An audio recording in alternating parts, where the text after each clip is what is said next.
এই হলো ভুটানের ফুটপাত, একদম ফকফকা ঝকঝকা তকতকা পরিষ্কার পরিচ্ছন্ন। পাশে এই যে ফুল গাছ এরকম রাস্তার পাশে, এবং রাস্তার পাশে এই যে দোকানপাট, কিন্তু ফুটপাতে কেউ বসতে পারবে না। কোনো রকম ফুটপাতে এখানে কেনা বেচা হয় না।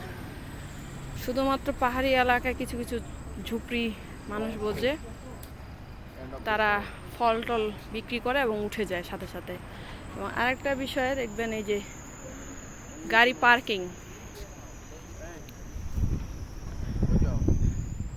এই যে গাড়ি পার্কিং, রাস্তার দুই পাশে গাড়ি পার্কিং করার ব্যবস্থা আছে। এই যে গাড়ি ওই সাইড, ডান সাইডে পার্কিং করে রাখছে, বাম সাইডেও পার্কিং করা, এবং মাঝখানে রাস্তাটা যাওয়া আসার জন্য। যেটা ন্যারো রাস্তা সেটাতে এক সাইডে পার্কিং থাকে, আর যেটা হচ্ছে একটু চওড়া সেটা দুই পাশে পার্কিংয়ের ব্যবস্থা আছে। এবং এখানে ভুটানে কোনো ট্রাফিক পুলিশ নেই, কোনো ট্রাফিক পুলিশ নেই। যে যার মতো সুন্দর মতো গাড়ি চালায়, এবং তারা ট্রাফিকের যে রাস্তার লাইন মেনটেন তারা নিজেরাই করে। কোনো রকম ট্রাফিক পুলিশ এখানে নাই।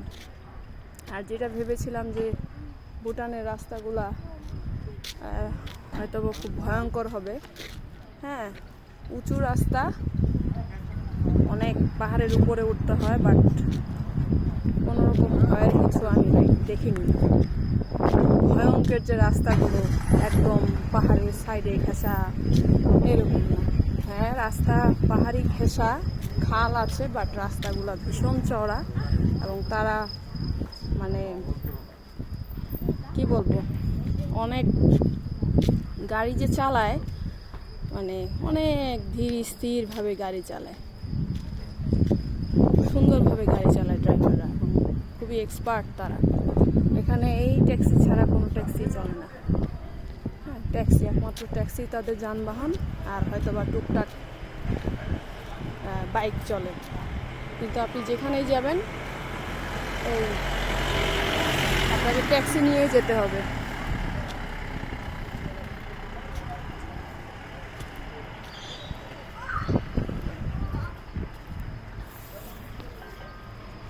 শহরে যারা থাকে ম্যাক্সিমামই হচ্ছে উপরে হোটেল, নিচে বাসা, আর যেগুলো একদম হোটেল সম্পূর্ণই হোটেল।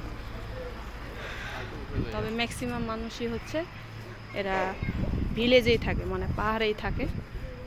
ওখানে সরকারের দেওয়া কিছু জমি থাকে, সেগুলো তারা জমিগুলো চাষ করে নিজেরাই আবাদ করে খায়, তাদের কোনো ট্যাক্স দিতে হয় না।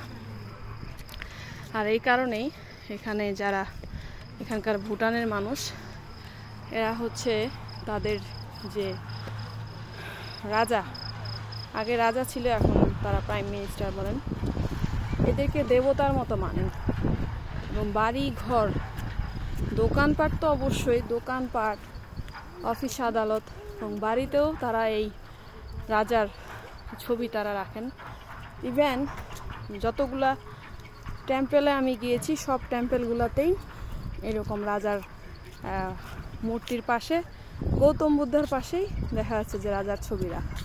তারা কতটা মান্য করেন, তাদের রাজাকে ভালোবাসেন, যে তারা মানে তাদের ভগবানের দরজা দিয়েছেন। এবং শুধু সেই রাজা না, রাজার পুরো ফ্যামিলির ছবি সেখানে থাকে সবগুলোতে। এবং দোকানপাট, বাড়িতেও। আজকেও আমরা একটা গ্রামে, ভিলেজে একটা গ্রামে গিয়েছিলাম, একটা বাসায় আমাদের গাইড নিয়ে গিয়েছিল যে তাদের জীবনযাত্রা কেমন।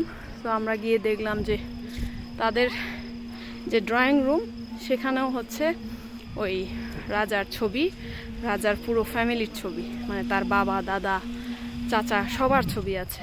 এবং তারা বলে যে, তাদেরকে জিজ্ঞেস করলাম যে আসলে কেন আপনারা রাখেন, সবাই দোকানপাটে, অফিস আদালত থাকেই, তা আপনারা বাড়ির মধ্যে কেন রেখেছেন? বলে যে সে আমাদের লর্ড, মানে আমাদের ভগবানের মতো।